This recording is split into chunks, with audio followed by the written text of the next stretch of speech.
Next from Springfield, business leaders hold a press conference to discuss how regulations and the General Assembly are hurting job growth in Illinois.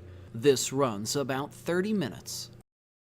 I have had the privilege of watching a lot of last session days over my career in Illinois, both in days of state government and also with the IMA for nearly 25 years.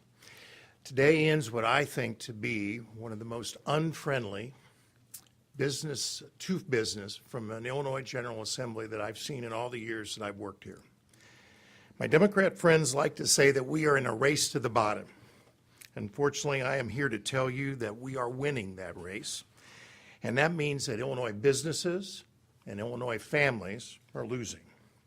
The high cost of business activities such as workers' compensation is one of the biggest issues that face my membership. And the activity that has gone on in that particular issue will not make it a better place for Illinois businesses to operate if the legislation that has been proposed gets through the General Assembly. We have not seen any kind of action on a balanced budget in trying to get Illinois back on a firm fiscal standing. We have not seen any work that has progressed in improving the workforce, allowing for educational activities to retrain our workforce for the jobs of the future. Instead, we have seen inaction, continuing battles between the factions in this General Assembly, and Illinois businesses are really sick and tired of what they're seeing going on. I'm here with my business colleagues today, and we felt important in the last hours of the Assembly as it moves toward the May 31st deadline to highlight many of the activities that have gone on. And there is in the press release a litany of bills that have been either talked about, proposed, or passed that makes it clear that Illinois is sending a message to businesses not only here in Illinois, but across the nation, that this state is not interested in improving the business climate of this state. And unfortunately, we continue to see Illinois close one day at a time. I'd like to call upon my good friend Rob Carr, the Illinois Retail Merchants, first to look at some of the issues facing the retailers. Thank you, Greg. Rob Carr, Illinois Retail Merchants Association President. As Greg noted, it's hard to get your mind around exactly what direction Illinois wants to go. As we look at the national headlines and, frankly, the state headlines in terms of the retail industry, most of you notice and carry it in your papers, on your radio and TV broadcasts every week, stores closing, retail of all types and sizes announcing that they are closing. The unfortunate effect for them is all they hear right now out of Springfield is the narrative, much like the actions they have seen out of the city in Chicago and Cook County, which is to reach into our pockets with both hands. People want people to earn more. They want people to make more. They want to add additional costly benefits. They want to dictate the way we can schedule and what we can price. And the problem is that the math that no one can answer is, with all of these costs that are being piled on, both with mandates and with tax increases, either proposed or enacted, how they expect anyone to be able to afford anything, how they expect to be able to develop in neighborhoods that are currently underdeveloped, let alone sustain in business sectors that have ample or thriving development. So it is a bleak narrative when you are in the retail sector. You're operating on an extraordinarily small and narrow profit margin, and you're seeing that simply vanish at the fiat of government action. So with that, I'd like to turn over to my friend Todd Maisch, President of the Illinois Chamber of Commerce. Todd. Thank you, Rob. I appreciate it. I'm Todd Maisch, Illinois Chamber of Commerce President and CEO. And I will tell you that the Chamber has been consistent since really this whole deadlock began, in that we believe that the very first thing the General Assembly needs to do to get us out from under this endless cycle of taxation, spending more, taxation, is you've got to grow the economy. And part of that is, of course, to go ahead and have pro-business, pro-growth policies, and I'd like to talk about some of those. But also the counter to that is that you can't undo anything that is positive by doing harm to employers, and that's unfortunately what we've seen this session. A number of issues, whether it be a massive tax increase, $5.4 billion coming out of the Senate, under consideration in the House, evidently. But on the other side, a workers' compensation reform bill that is supposedly is supposed to help employers, but really is fake and phony workers' compensation reform. That's the kind of thing that gets employers it just doesn't hurt the bottom line. It makes them mad. It makes them angry. It makes them want to invest in other places other than Illinois. For instance, House Bill 160 passed the House just today. There are some things in there that may be positive. So employers, or the people who voted for that bill, are going to want to talk about some of the things that were positive. But they're going to completely ignore the fact that on whole, the net is definitely in favor in opposition to employers and is going to increase their costs. So House Bill 160, again, the gap between what it's advertised as and what it really is a huge, huge problem. Another bill that's along those lines is Senate Bill 1502, the so-called Right to Know Act. Sounds great, but the real problem is that it impacts businesses from Facebook all the way down to a car dealer and increases their costs, increases their exposure to liability, and is a terrible piece of legislation. Again, the gap between what's advertised, what it really is really detrimental to employers and our reputation going forward. So with that, I'd like to turn it over to Michael Reaver, Vice President of Government Affairs with the Chicagoland Chamber of Commerce.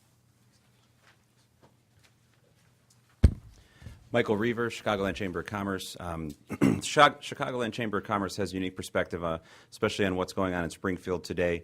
For the past 2 years, our members in the business community in Chicagoland have experienced well over $2 billion in direct and indirect taxes, fees, and property tax hikes.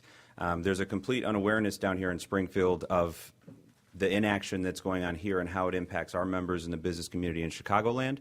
Not only is there inaction related to a state budget which does not provide the stability and certainty that businesses need to thrive and grow, but the problem with some of our colleagues or some of the General Assembly members is that a lot of them are targeting and attacking businesses with a lot of the legislation that we're talking about here today, but at the same time they want economic development and jobs for their constituents. And those are two pretty mutually exclusive ideas. Specifically, one example, as Todd mentioned, was the so-called Right to Know and the geolocation bills. Two bills designed basically to allow plaintiffs' attorneys and trial lawyers to sue businesses outright, with no regard or actual, investment in protecting people's privacy or consumer data. That was a huge concern for us. We've spent the last several months, along with the coalition, including the Illinois Chamber and my fellow colleagues here, fighting that legislation when we could be working towards growing the economy and doing good policy and legislation that will allow businesses in Illinois and in Chicagoland to thrive. So with that, I will turn it over to Mark Grant, State Director of NFIB. Thank you. Thank you very much. As he said, I'm the State Director of NFIB. We're a small business organization. We represent over 11,000 small businesses here in Illinois, and it's kind of hard to follow up all this because you can hear what's been going on over here, but let me just talk a little bit about what our members think. They aren't surprised by what's happening with the legislature and the annex that have been pulled over here, but they are very disappointed. They were hoping that this year there might be something a little bit different, something that might help small businesses grow and thrive, but that's not the case. Instead, we're getting a litany of all these bills that make it much more difficult for a small business to grow, to employ people, and to prosper. They want legislators who are focused on not scoring political points, but actually enacting good policies that benefit all of Illinoisans, working families as well as small businesses. The list is very long of the small business bills or the bills that have affected small business, and I just stand with my fellow business folks here in opposition to what's been happening. Thank you. Questions for the group? Talk about the tax credits bill, the 160, what are some of the good parts and some of the bad parts? Speak that. Sure. The 160 originally we had some high hopes for. There were some bad things in there we identified right away, but there was enough positive items that we said, you know what, we'd like to have a conversation with the sponsor, Representative Zalewski, and see if we can go ahead and turn this something in that's a net positive for employers. So along the signs that we've got to say are positives, and I wrote down here real quick, state tax is certainly good for the agriculture community. Our coal and aggregate producers had some tax credits they wanted to get in there that are in there as well. The shipping sales tax, kind of a half measure that helps retailers who have been sued by law firms, very similar to the Right to Know Act we've got a problem with. So those are a few of the positive things. On the downside, though, is there's this Keep Illinois Business Act, which says that anybody who takes an economic development incentive but has to move jobs to other states for whatever reasons has to give back all their incentives. Nobody's going to take those incentives because no one knows whether they can move one employee out of state or not. That's a real killer. Research and development tax credit, MPC are not in there. Those are obvious things that need to be extended. They're not in there. A $5,000 tax on all corporations, really a gross receipts tax. That's very problematic as well. So 160, we know Representative Zalewski gets this stuff. It's kind of really a political document, we think, but unfortunately it sends a bad political signal to the people that we want to create jobs in Illinois. About Senate Bill 81, the minimum wage hike. Do you guys believe maybe minimum wage is too high how it already is? Like, I know you guys are opposed to raising it to $15 an hour. Can you just speak more to that? I think the opposition is simple. It proposes increasing the second largest or the largest cost in the retail community of their line item, 81.8% in 5 years. I think if you break this down to consumers, for example, what if their rent or their mortgage increased 81.8% over the next 5 years? Who could continue to afford their apartment or their home in the next 5 years? I dare say almost no one would be able to do that. We've addressed this from the math doesn't work. It's surprising, but union contracts for starting grocery clerks in the city of Chicago started at $8.43 last time I checked.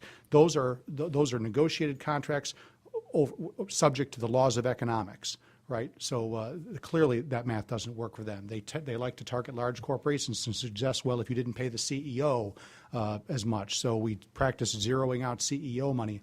If you zeroed out the CEO of McDonald's, a person gets an extra $4.16 a year. So clearly the math doesn't work for the market, and I think when you break it down for the consumer, it sheds new light on it. Can you talk about the budget situation? The Senate passed the budget last week. The governor has said that he won't sign that unless there's a property tax freeze. Do you all agree with that position? We have agreed that there have to be reforms. If you're going to ask the people of Illinois to ask them to increase the taxes, which are necessary to balance the budget, there has to be reforms that go along with that. I think the governor's been very reasonable in his request. The property tax freeze, folks in Cook County are getting their assessments right now. Heard from a member this morning, 31% on their home that the assessment went up, expecting the increase to be similar on his business. So if you're going to be asking for increased corporate and personal taxes, looking at the taxes on the property is something that is really necessary. He also asked for workers' compensation reform. A lot of discussions went on in the Senate about that. We were very close to having not everything that we wanted, but over years, and those who have watched work comp reforms over the years, you don't always get everything that you would like, but it would have been an incremental improvement taken off the table at the last minute. House passes a bill, or the Senate passes with a state insurance fund and some, as Todd said, fake workers' comp reform in it that will not move the ball forward. So those are items that if you're going to ask on the one hand for the citizens of Illinois to pay more, there should be a change in the direction and trajectory of this state. And unfortunately, the Democratic-controlled General Assembly has not agreed to that. Do you as a collective group agree with, however, the Civic Committee of the Commercial Club that yes, reforms are great long-term, they talk about property taxes, they talk about workers' compensation, but you guys all want certainty, you want stability. It's been 2 years, now we're looking street without any sort of budget. Isn't that more destabilizing than workers' compensation or anything else? Well, should the Democrats also, should there be a spirit of compromise moving to the middle? Democrats have refused to go against their patrons in the trial bar and organized labor on reforms for workers' compensation, as an example. Is it too much for them to try to meet in the middle? The Civic Committee's report points out what is the obvious to a lot of people. But the reality of it is, unless you make changes in making Illinois a more attractive place to do business, you're not going to change the direct trajectory, as I say, and you'll have just this continuation of the same thing that we've had over and over. Be happy anybody else wants to speak to that. I think one other quick component is you know, budget does bring stability and certainty, but as we've continued to advocate to policymakers throughout, we need restraint. You're not going to get stability in Illinois if there's no restraint. And one of the biggest, most significant, in our opinion, when you talk about the retailers on Main Street, is the restraint that needs to come to local government, particularly as we look towards the city of Chicago and their actions. They stand to benefit significantly from any budgetary action that takes place in Springfield. And I don't think it's unreasonable to expect them to start to have some, to live within their means and to stop piling and reaching into employers' pockets with both hands, as has been their practice to date. Without that restraint, we're just back at this game again in a few years. Democrats said when you voiced your opposition to things like House Bill 160, their workers' compensation reform, that they argue on the floor, this is supposed to help business, this is good for business, and yet you're all here. Is this Democrats for show? Is it deaf ears? Is it just So let's use one of their examples, the state fund, that they want to blame the insurance industry. And actually, all of us, we may have insurance company members, but we're not here to represent that particular industry. We have competition in the insurance arena. We believe in workers' compensation.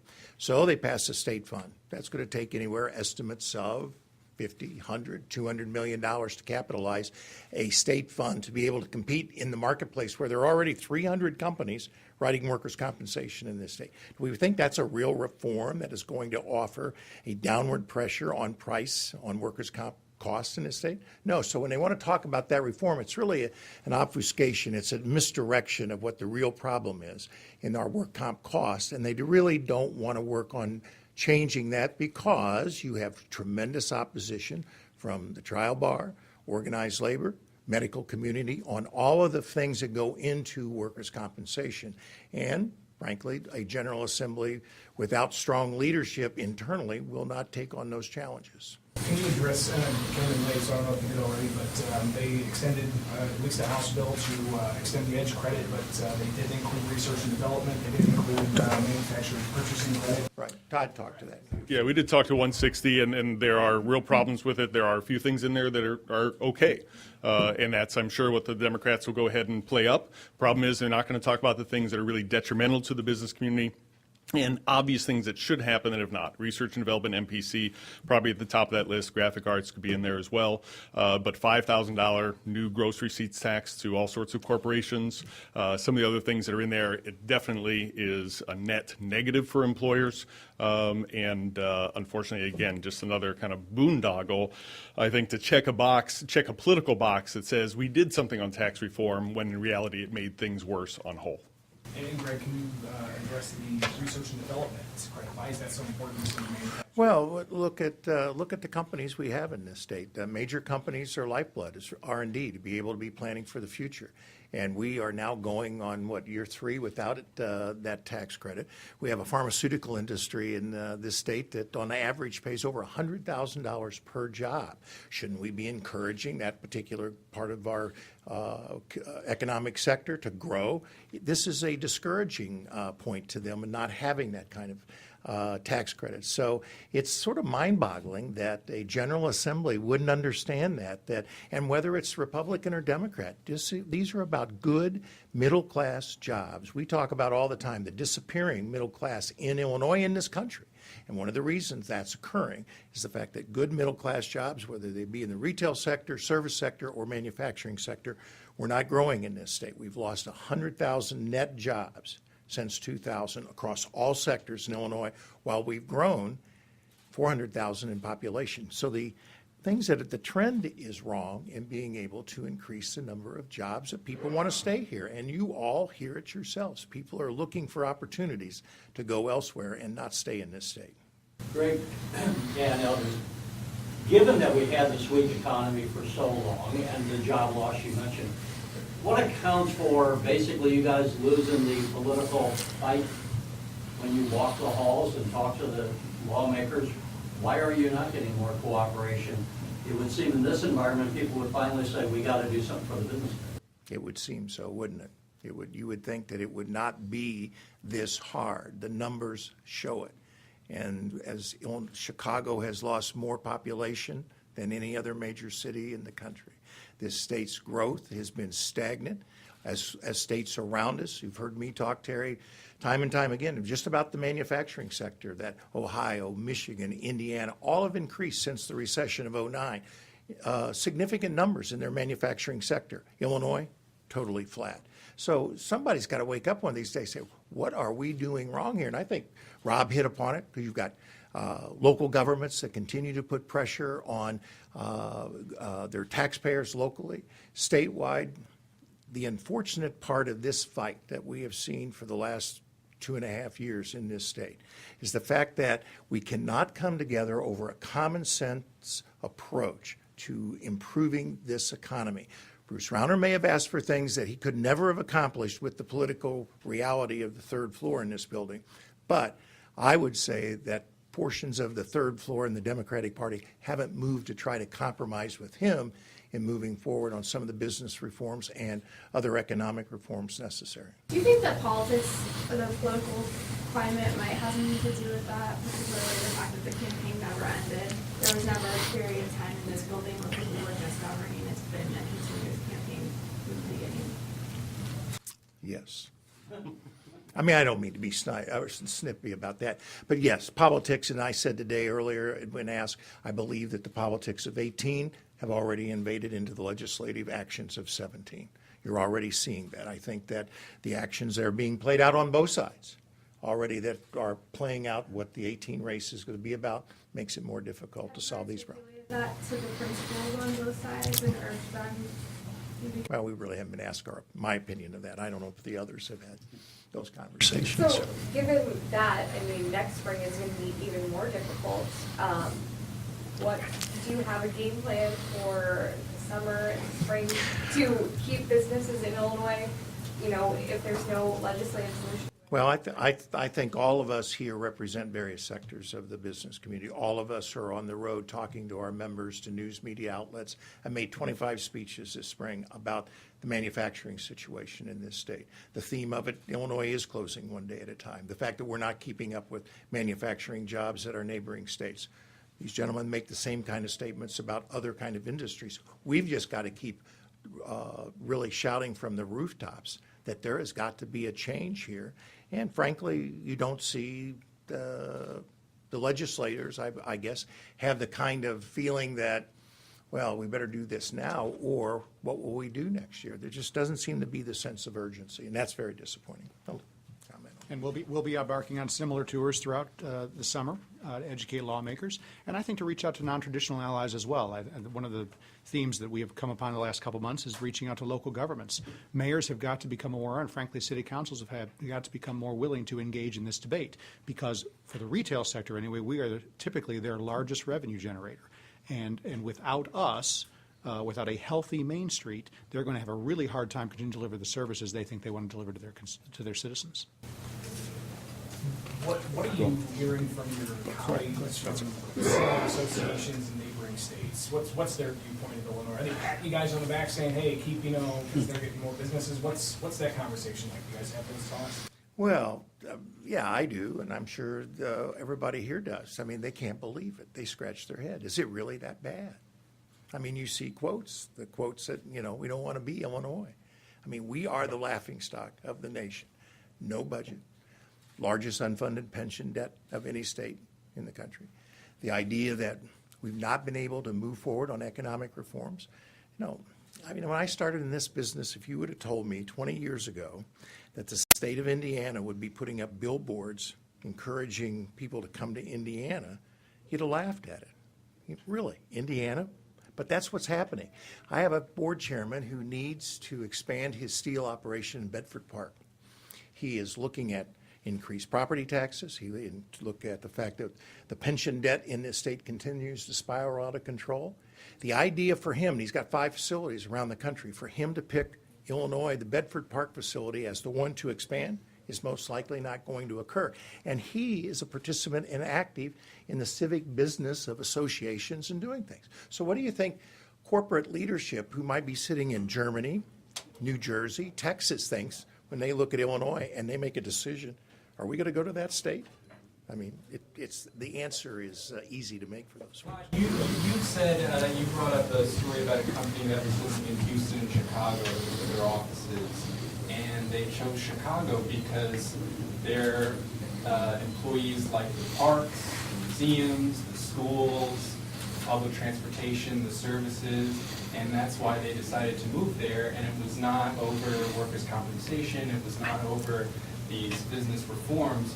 So, you know, just going another 2 years or however long it is until there's no budget, you know, isn't that a problem with wooing business to the state? Yeah, it is a hurdle. There's no doubt about it. And again, I can't speak for any one company, but did share in general terms. Actually, Michael may want to take this one as well. Because let's face it, there are some companies that have been moving to Chicago in particular for their corporate headquarters. And that's great. We're very happy to have them.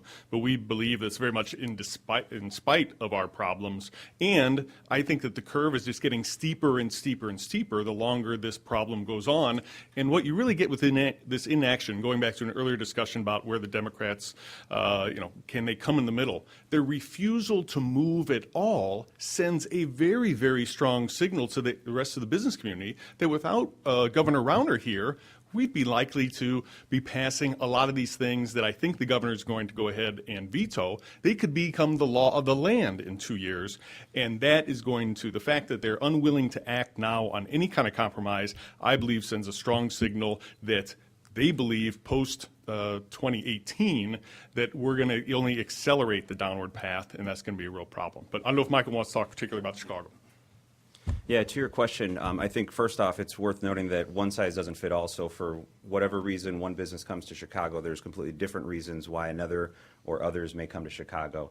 In addition, that's not, especially in our conversations with aldermen, Cook County commissioners, that's not necessarily the type of economic development that they're looking for. So when we're shooting ourselves in the foot, for example, with the right to know, so-called right to know, or the geolocation bills, we're attacking and going after one of the strongest and most thriving and growing industries in Chicago, the tech industry, right? I mean, it impacted all businesses, but specifically it was going after tech. So when we're having the inaction that we have in Springfield, and then the inaction is possibly going to impact what Chicago does later to fill the budget gap at CPS, or some of the fiscal challenges that they have because of inaction down here, that's also a huge concern for our members and in Chicagoland, because take, for example, all the corporate headquarters have come to Chicago, right? So the inaction down here in Springfield, that may force Chicago to relook at a head tax that was just dissolved 4 or 5 years ago by Mayor Emanuel.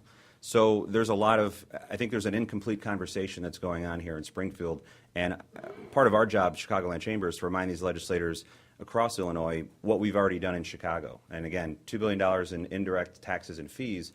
If we're talking about filling a budget gap with, for example, just for argument's sake, sweetened beverage tax, well, Cook County already passed that. And so now you're going to double down on a horrible tax that's unnecessary, that kills a lot of union jobs. That's a problem, and that's the picture and incomplete conversation that we're having down here in Springfield. And that's a concern because the inaction and then whatever may come out, to Todd's point, that are being passed right now is going to have an impact on our members, and that cumulative impact is incredibly negative, and it only depresses especially the areas that need the economic development the most. Okay, folks, anything else? Thank you all. One more.